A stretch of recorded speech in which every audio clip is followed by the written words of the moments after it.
Hello বন্ধুরা, আসসালামু আলাইকুম। আশা করি সকলেই ভালো আছেন। তো প্রচণ্ড ঝড় আর বৃষ্টি হয়েছে, তো দেখতে আসলাম বৃষ্টি থামার পর আমার কলা বাগানের কী অবস্থা।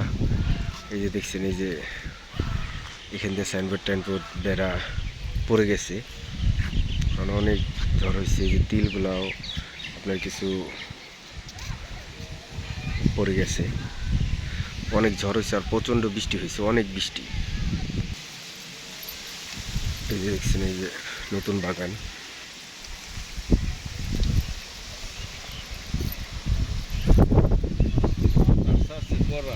প্রচুর বাতাস।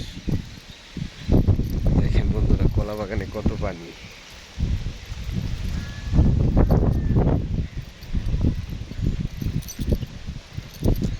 আসলে ভুলটা আমারই ছিল, যে পাইপের মুখটা ছিল ওইটা বাঁধা ছিল, এ কারণে পানি যাইতে পারে নাই, তাহলে একটু পানি আমার বাগানে থাকতো না।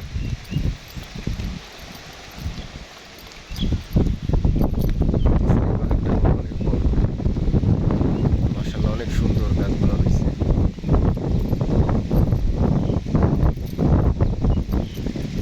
প্রচুর বাতাস।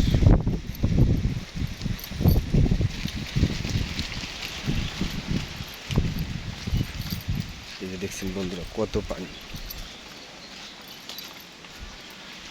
এগুলো হচ্ছে আমার কলা বাগানে ব্যবহার করি সেই ওষুধগুলো। দেখছেন কত কিছু লাগে। এগুলা যদি আপনি ঠিক মতো না করতে পারেন, তাহলে আপনার গাছ কখনোই ভালো হবে না, কলাগুলো ভালো হবে না। এই যে দেখছেন কত পানি জমে গেছে, আবারও বৃষ্টি আসতেছে, কত পানি। তো যদি আপনার বাগানে পানি সরার রাস্তা না থাকে, তাহলে যদি এই যে এরকমভাবে পানি জমে থাকে, তাহলে আপনার কলা বাগান সব নষ্ট হয়ে যাবে, গাছগুলা। আপনি কখনোই কলা চাষ করে আপনি লাভবান হতে পারবেন না, কারণ এই যে পানিতে সব গাছ মরে যাবে। এই যে দেখছেন, এই যে আমার বাগানে কোনো পানি নেই, কারণ আমার সব পানি যেখান দিয়ে নেমে তারপর আপনার ওই যে ওইদিকে নদী দেখছেন, এই যে কাটি একটা বের হইতেছে কত বড় বড়, তো নদীতে চলে যাবে। এই দেখছেন শুকনা পুরা বাগান। যদি পাইপের মুখটা খোলা থাকতো, তাহলে একটু পানিও আমার বাগানে থাকতো না।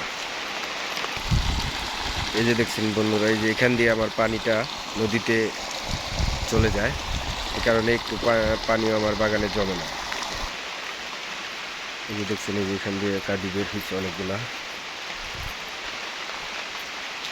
তো অবশ্যই পানি সরানোর রাস্তা থাকতে হবে। যদি পানি সরানোর রাস্তা থাকে, তাহলে আপনি কলা চাষ করে কিছু টাকা ইনকাম করতে পারবেন। আর যদি ওরকম পানি জমে থাকে, তাহলে আপনার সবগুলা গাছ নষ্ট হয়ে যাবে, আপনার একটা গাছও কোনো কাজে লাগবে না।